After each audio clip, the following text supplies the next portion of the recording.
You are strong enough to set boundaries. The psychology of I wish toxic I were, family. but you are. Why walking away feels impossible. Okay.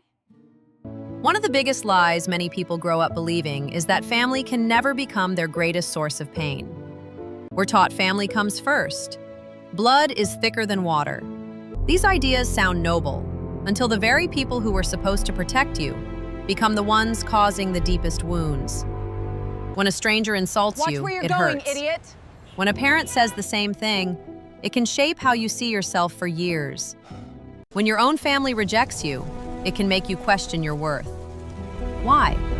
Because no relationship influences your identity more than the one with the people who raised you. Look at The this. words they It's repeated, simply the affection they unacceptable. gave or Your withheld, sister never brought home the grades like criticism, these. the Why can't you comparisons, be more like her? they all became the voice inside your own head. That's why toxic family dynamics are so difficult to recognize. The abuse often feels normal because it's all you've ever known. Today, we're exploring the psychology of toxic families, why their words carry so much weight, why setting boundaries feels like betrayal, why walking away feels almost impossible, and why sharing someone's DNA doesn't always mean they're safe for your peace. Why family hurts more than anyone else.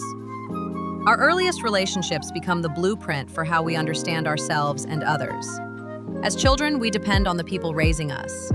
If they encourage us, we learn confidence. If they respect us, we learn self-worth.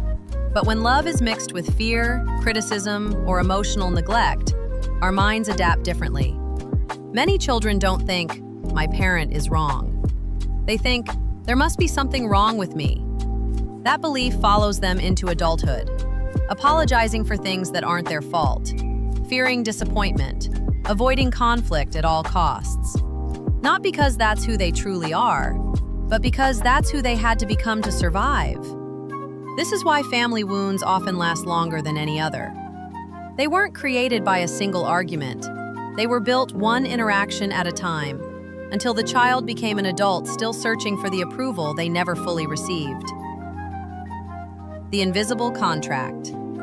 Most toxic family relationships survive because of an invisible contract. They're family, so I have to tolerate it. Would you let a friend constantly insult you? Yet when the same behavior comes from family, people feel guilty for protecting themselves.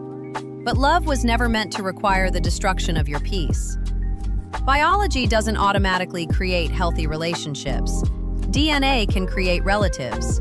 Only trust, respect, honesty, and love create family. That's why walking away feels so confusing.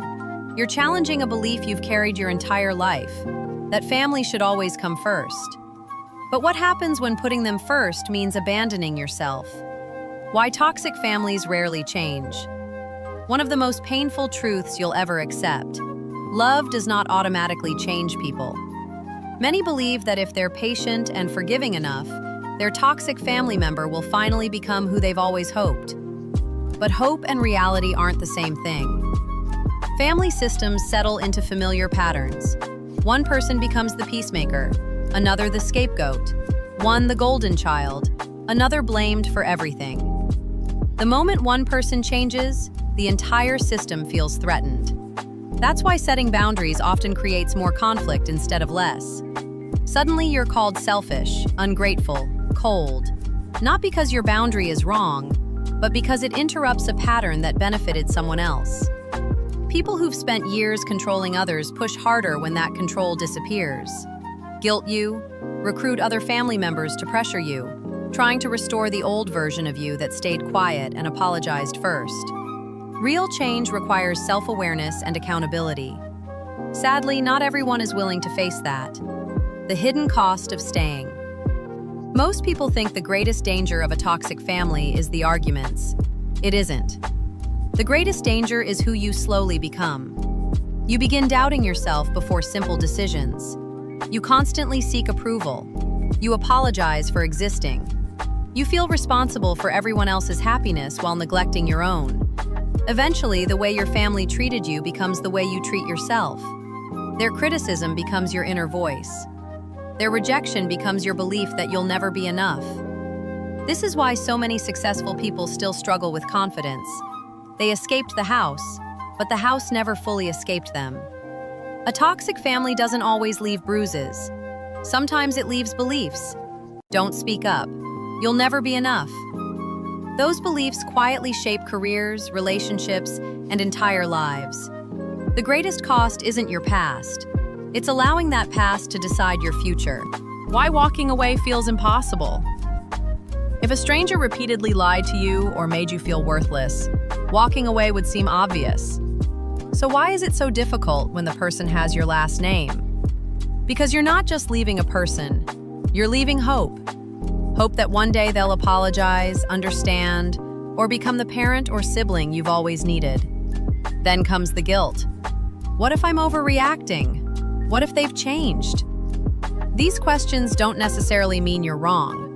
They often reveal years of conditioning that taught you protecting everyone else's feelings mattered more than protecting your own peace. But protecting yourself from repeated emotional harm isn't selfish. It's healthy. You can love someone, pray for someone, wish them the best, and still recognize they no longer have healthy access to your life. Forgiveness and access are not the same thing. You can forgive someone without giving them another opportunity to hurt you. The solution: choose peace over approval. Healing doesn't begin the day your family changes. It begins the day you stop waiting for them to. The first step is accepting that you cannot heal in an environment that keeps reopening the same wounds. That may mean boundaries, limited contact, or walking away completely. Not out of hatred, but out of wisdom. The next step is rebuilding your identity. For years, you may have seen yourself through someone else's criticism. Now discover who you are without their voice defining you. Surround yourself with people who respect your boundaries, celebrate your growth, and correct you with love instead of controlling you through fear. Sometimes the healthiest family you'll ever have is the one you intentionally build. Finally, remember, your worth was never determined by how someone else treated you. Their inability to love you well isn't proof you were difficult to love. It's only proof they were unable or unwilling to give what you deserved. Conclusion: family has the power to shape your identity more than almost any other relationship. That's why toxic family dynamics leave such deep scars. But your past does not have to become your future. You cannot choose the family you were born into. You can choose the life you build from this moment forward.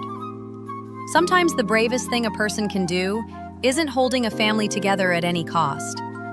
Sometimes it's refusing to let generations of pain continue through them. If this video helped you see your situation differently, hit the like button, subscribe, and share it with someone who may need to hear this message. Watch Why Self-Made People Always Win: The Hidden Danger of Relying on Others. We are the heart of the world. I'll see you in the next one.